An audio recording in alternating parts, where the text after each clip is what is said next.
If there's one Fujifilm roll that I wish would make a comeback, it's none other than Fujicolor Superia 200.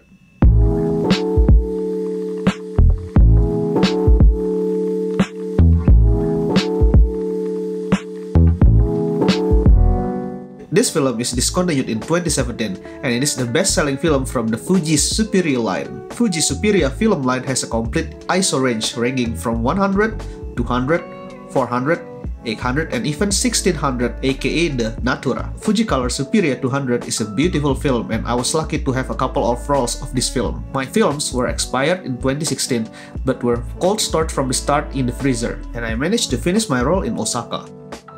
I really love the green and the strong red accent in the result, and I will talk more about it later.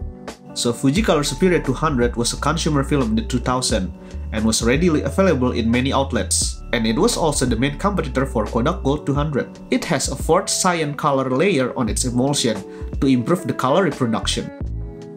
Later, in its predecessor, the Fujicolor C200, the fourth layer wardrobe made Fujicolor C200 inferior to Superia 200 in technicality specs. So without further ado, let's jump ahead to my review of Fujicolor Superia 200 that I finished in Osaka. I started my day by trying to photograph some buildings from my hotel balcony. I brought a telephoto lens, and it's my first time using it in Japan.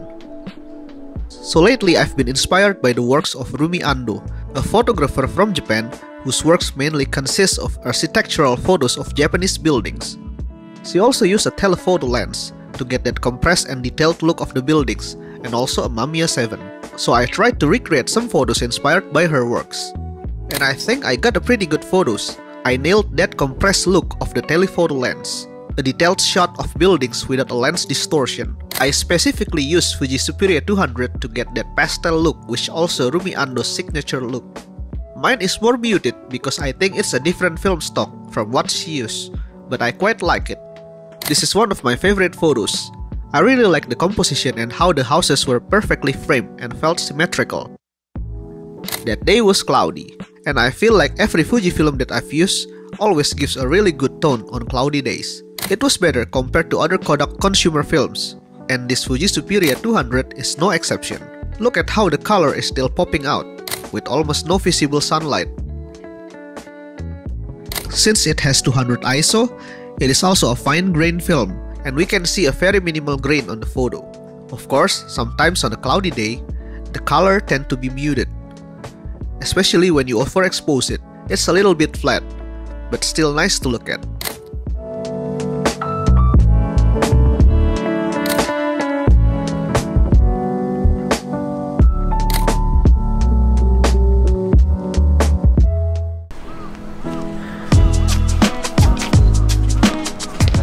Then, to test some more of the film, I strolled around Osaka for a bit, in the Nipponbashi and Shinsaibashi area.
You know, for an expired film, this film acted almost like a fresh film. I didn't notice any color shift in the result, and it is exactly what most Fujicolor tones look like. It is also very identical to Fujicolor C200, but with a more refined underlying red tone that makes the photo looks richer, but only for a little bit. I mean, I love C200 too. It's one of the best and most versatile films in my opinion.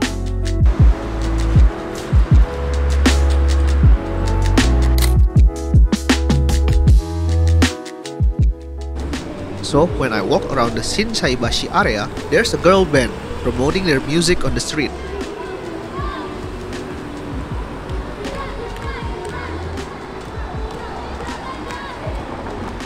It is a very common sight in Japan. Mostly I saw them in Shinjuku and Shibuya area.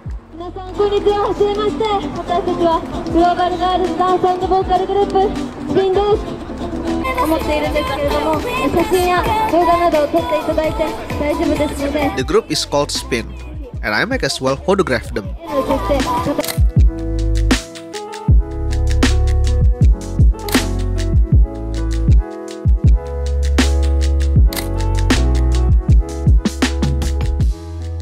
After that, they gave flyers to promote their music to the people nearby.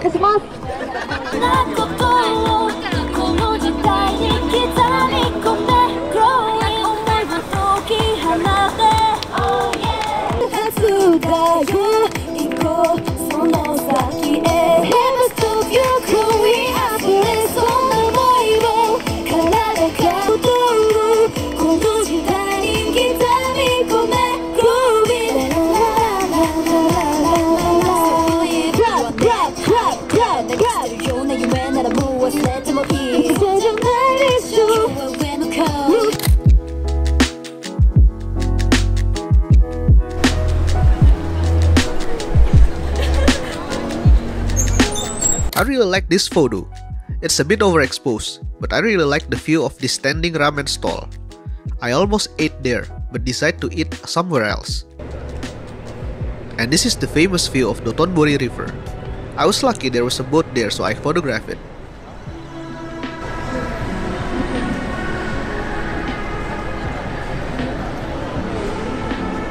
I really like it. The Superia 200 and most Fujicolor film tend to give this green look during cloudy days, and this green really gives a nice moody tone to it. Here's another one without the boat. I was amazed this store has a big Evangelion Unit 01 figures in it. It's pretty big.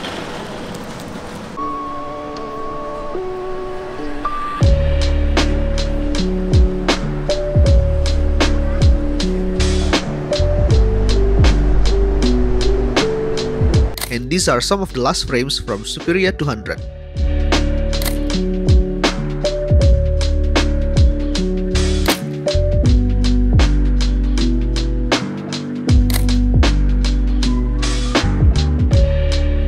I like this photo. Suddenly, that girl gave me a peace sign, so I took a photo of them both. And this is the last photo, the Dotonbori sign. I use a 50mm lens here, and I like the compressed look on the sign. After that, since I had work to do, I went back early to my hotel to continue working. So it was really a short day.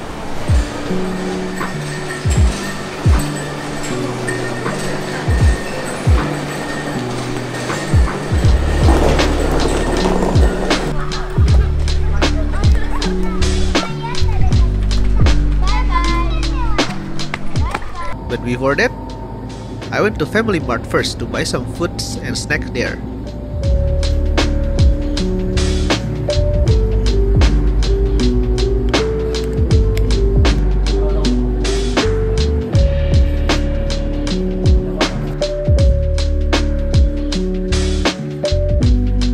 So there it is, a very short review video of Fujicolor Superia 200. Overall, it's really good, and since I really love every film from Fujicolor Superia line, it might be a bit subjective. Like any other expired film that we can't get anymore, I don't know when I can get my hands on this film again. Moreover, still with a good result like this. But if you manage to get one, this film won't disappoint you. The result that you can get is one of the nicest results you've seen in a film. If you shoot it during a sunny day, it will create that saturated look that looks good on skin tone, with its emphasis on red color. The green Fuji tone that you can't replicate with other films is also a great addition to give your photo a unique look. You can also shoot it on a cloudy day and still get a pretty good result, but with a more muted or flatter color compared to during the daylight. So that's it for today's video. Let me know what you think about this film, or maybe have you tried one before? Let me know in the comments down below. And as usual, if you like this video, don't forget to like it. And if you haven't subscribed already, don't forget to subscribe, and see you on my next video.